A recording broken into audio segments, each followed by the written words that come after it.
ನಮಸ್ಕಾರ. 2024ರ ಗಣೇಶೋತ್ಸವ ಹಬ್ಬಕ್ಕೆ ತಮಗೆಲ್ಲರಿಗೂ ಕೂಡ ಶುಭಾಶಯಗಳನ್ನು ಹೇಳ್ತಾ ಇದ್ದೀನಿ.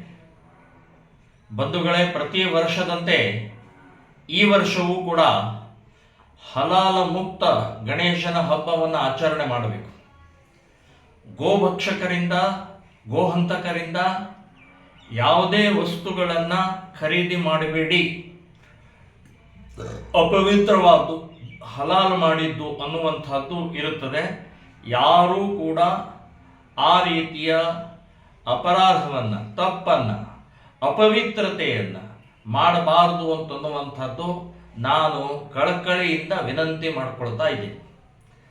ಶಾಸ್ತ್ರಬದ್ಧವಾದಂಥ ಮಣ್ಣಿನ ಗಣಪತಿಯ ಪೂಜೆಯನ್ನೇ ಮಾಡಬೇಕು.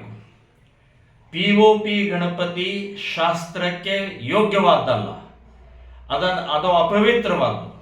POP ಗಣಪತಿಯನ್ನು ಉಪಯೋಗಿಸಬಾರದು. ಇನ್ನು ಮೆರವಣಿಗೆಗಳಲ್ಲಿ, ಮಂಟಪಗಳಲ್ಲಿ ಅಶ್ಲೀಲ ಗೀತೆಗಳನ್ನು, ಸಿನಿಮಾ ಗೀತೆಗಳನ್ನು ಹಾಕಬೇಡಿ. ಭಕ್ತಿ ಗೀತೆಗಳನ್ನು ಹಾಕಿ ಗಣೇಶೋತ್ಸವವನ್ನು ಆಚರಣೆ ಮಾಡಿ ಶೋಭೆ ತಗೊಂಬನ್ನಿ ಅಂತನ್ನುವಂಥದ್ದು ವಿನಂತಿ ಮಾಡ್ತಾ ಇದ್ದೀನಿ. ಪಟಾಕಿಯನ್ನು, ಹೂವು, ಹಣ್ಣು, ತರಕಾರಿ, ಇನ್ಯಾವುದೇ ಸೌಂಡ್ ಸಿಸ್ಟಮ್ ಇರ್ಬೋದು, ಅಲಂಕಾರ ವಸ್ತು ಇರ್ಬೋದು, ಇಲೆಕ್ಟ್ರಿಕ್ ಸಾಮಗ್ರಿಗಳಿರ್ಬೋದು, ಸೊ ಇವೆಲ್ಲವನ್ನೂ ಕೂಡ ಪವಿತ್ರವಾದಂಥದ್ದನ್ನು ತಗೊಂಡು ಖರೀದಿ ಮಾಡಬೇಕು.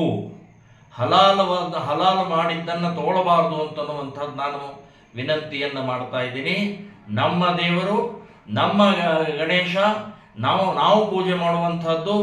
ಇಲ್ಲಿ ಅಪವಿತ್ರವಾದ ವಸ್ತುವನ್ನು ಖರೀದಿ ಮಾಡಿದರೆ ಶಾಸ್ತ್ರಕ್ಕೆ ವಿರುದ್ಧವಾಗುತ್ತೆ.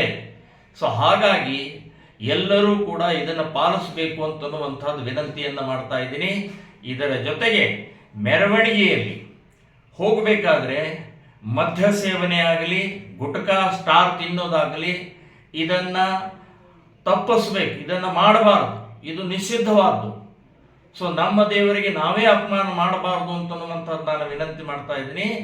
ಇನ್ನು ಸಾಮೂಹಿಕ ವಿಸರ್ಜನೆ ಮಾಡುವಂಥ ಪ್ರಕ್ರಿಯೆಯನ್ನು ಎಲ್ಲರೂ ಒಪ್ಪಿಗೆಯ ಮೇರೆಗೆ ಮಾಡಬೇಕು ಅಂತನ್ನುವಂಥದ್ದು ಹೇಳ್ತಾ ಇದ್ದೀನಿ. ಇನ್ನೊಮ್ಮೆ ನಿಮಗೆಲ್ಲರಿಗೂ ಕೂಡ ಶುಭಾಶಯಗಳು.